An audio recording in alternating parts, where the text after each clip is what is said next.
Amis Bélier, bonjour.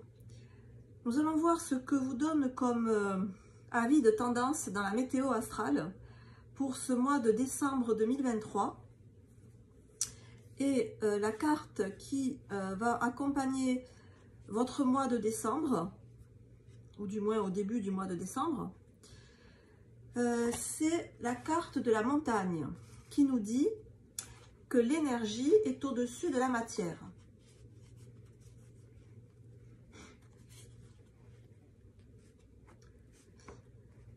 Alors la montagne, il faut savoir que c'est une force tellurique très importante dans le monde matériel et aussi dans le monde du Feng Shui qui est le monde énergétique.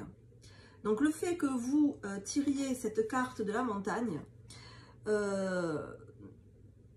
me donne à penser que vous évoluez avec une force tranquille, avec une idée de lourdeur et de pesanteur, mais pas dans le sens où ça vous ralentit, plutôt dans le sens où vous avancez de manière inexorable, un peu comme un bulldozer. Voilà, la style force tranquille qui avance. Alors, soit qui avance quoi qu'il arrive, soit qui ne se laisse pas démonter par quoi que ce soit. Parce que la montagne, elle est posée et il n'y a rien qui la dérange. Ni le vent, ni la pluie, ni le soleil, ni le froid, ni le chaud.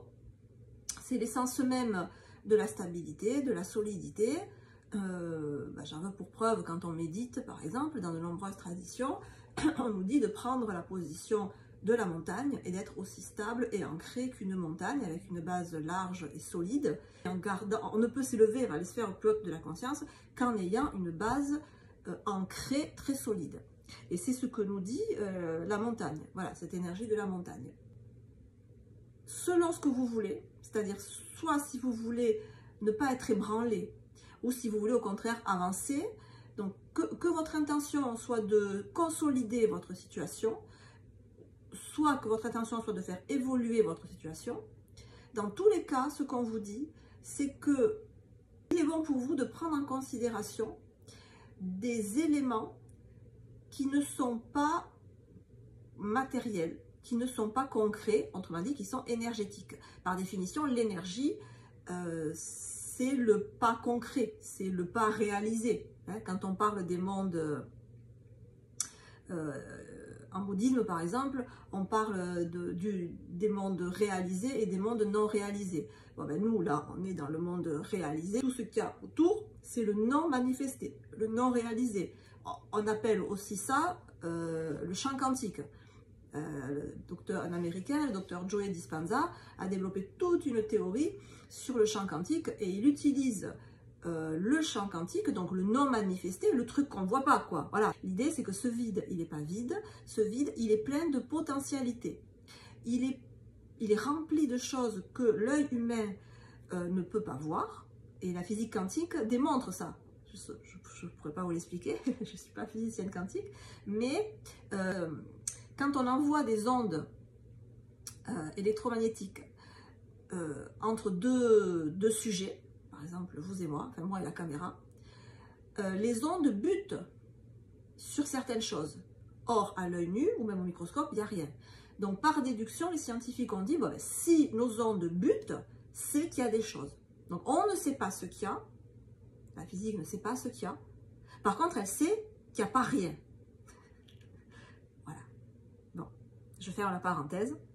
Tout ça pour vous dire que le conseil de la carte, c'est de rester bien ancré, mais en plus de cet ancrage qui paraît être très fort chez vous, et qui est une excellente chose, il y a plein de signes astrologiques qui font des efforts monstrueux pour être ancrés, et c'est pas facile, vous y êtes.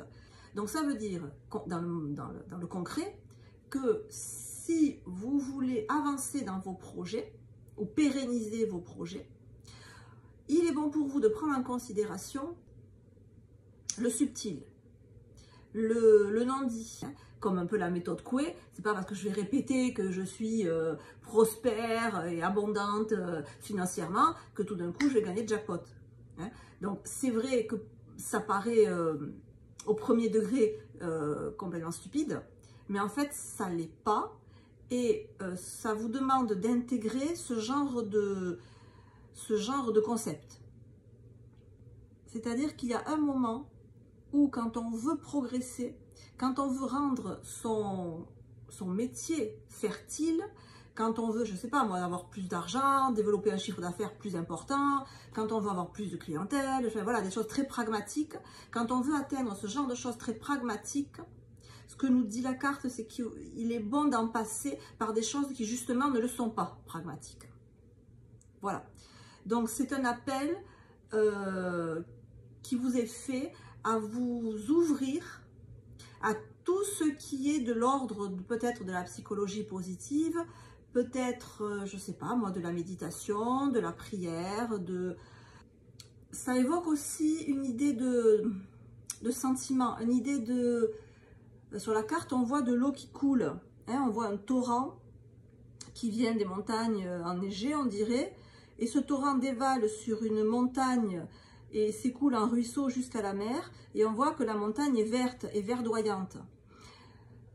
Ça nous dit aussi qu'au-delà de la matière et des actions positives et très concrètes que vous pouvez faire dans votre vie de tous les jours, pour rendre vos circonstances de vie plus fertiles, autrement dit peut-être plus abondantes, plus riches, plus variées,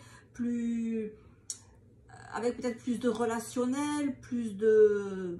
Ça m'évoque l'idée de sentiments en fait. C'est comme si en accordant plus d'importance aux valeurs sentimentales, aux valeurs du cœur, ça allait enrichir votre domaine matériel.